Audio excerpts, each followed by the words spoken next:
Good morning everyone. तो कल हम डिस्कस कर रहे थे ट्रेड रेगुलेशन। तो ट्रेड रेगुलेशन में हमने ये देखा कि कुछ लॉ बनाए गए थे जो ट्रेड को रेगुलेट करने के लिए। तो आज हम उसके आगे बात करेंगे कि वाइल्ड लाइफ एक्ट जो है वो किस तरीके से रिलेट करता है ऑर्नामेंटल फिशेस के साथ।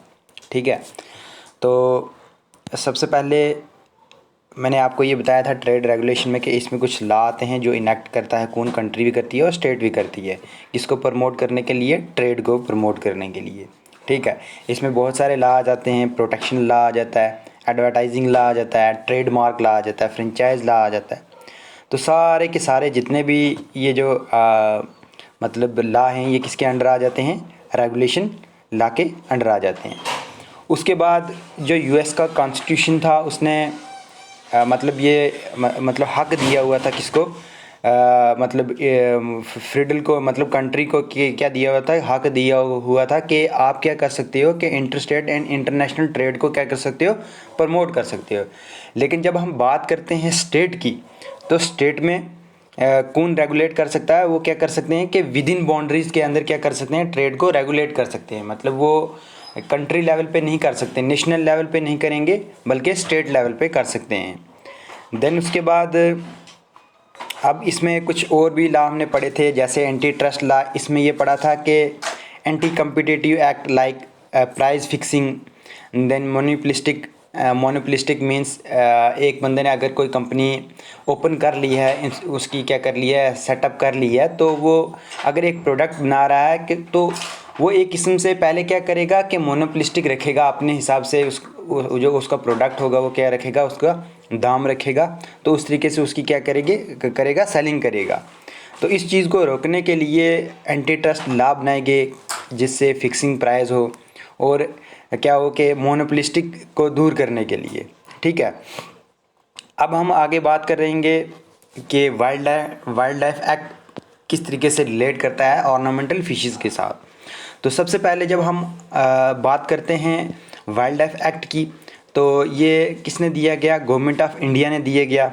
सबसे पहले इनेक्टेड किसने किया, लेजिस्लेशन गवर्नमेंट ऑफ इंडिया ने 1972 में दिया गया, जो कि एप्लीकेबल था इंटायर इंडिया के लिए, इंडिया की हर एक स्टेट के लिए एप्लीकेबल था।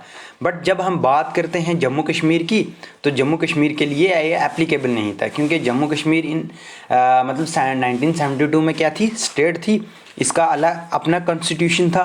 तो इसकी वजह से इसका खुद का मतलब जो वाइल्ड लाइफ एक्ट है, इसका खुद का एक्ट है। इस वजह से ये जो सेंटर का एक्ट था, वाइल्ड लाइफ प्रोटेक्शन एक्ट, मतलब गवर्नमेंट ऑफ इंडिया की तरफ से, ये एप्लीकेबल नहीं था किसके लिए, जम्मू कश्मीर के लिए। जम्मू कश्मीर का खुद से अपना वाइल्ड लाइफ एक्ट था। ठीक है, अब जब हम इसकी बात करते हैं कि इसमें क्या क्या आ जाता है, तो इसमें कुछ शेड्यूल रखे गए। इन शेड्यूल में कुछ लिस्ट बनाई गई प्लांट स्पीशीज़ की एंड एनिमल स्पीशीज़ की, कि किन को हमने मतलब क्या करना है, प्रोटेक्ट करना है, किन की हम हंटिंग कर सकते हैं, किन को हम हार्वेस्ट कर सकते हैं। ठीक है, तो इस तरीके से ये लॉ बनाए गए और ये लॉ क्या किए गए कि इन लॉ को फॉलो किया गया। ठीक है, देन उसके बाद और बात करते हैं इसकी। तो जब हम ब्रीफली इसकी बात करते हैं, तो ये क्या करता है कि 6 शेड्यूल, ये मतलब इसके 6 शेड्यूल हैं जो हमें देते हैं कि varying of degree of protection. ठीक है, जब हम schedule first and part second की बात करते हैं, part second of the schedule second, schedule first and part second of the schedule second, तो वो क्या देता है कि हमें प्रोवाइड करता है एब्सोल्यूट प्रोटेक्शन। मीन्स हमें मतलब इसकी कोई मतलब हंटिंग नहीं कर सकता, हार्वेस्टिंग नहीं कर सकता। ठीक है, तो अगर किसी बंदे ने इन लॉ को मतलब तोड़ने की कोशिश की, तो उसको क्या देना पड़ेगा, हाई पेनल्टीज़ देनी पड़ेगी। ठीक है, हाई मतलब जुर्माना देना पड़ेगा, बहुत जुर्माना देना पड़ेगा।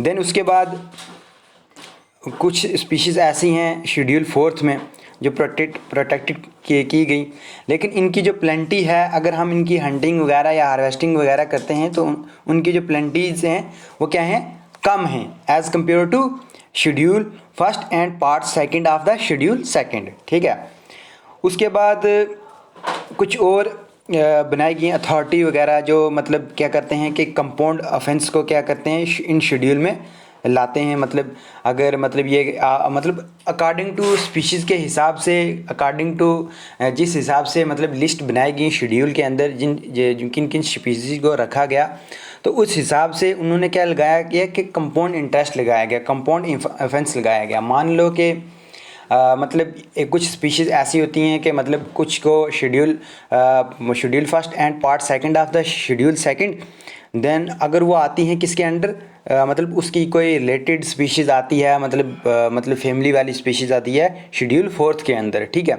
शेड्यूल फोर्थ के अंदर क्या होता है कि मतलब प्लेंटी जो होगी वो कम होगी।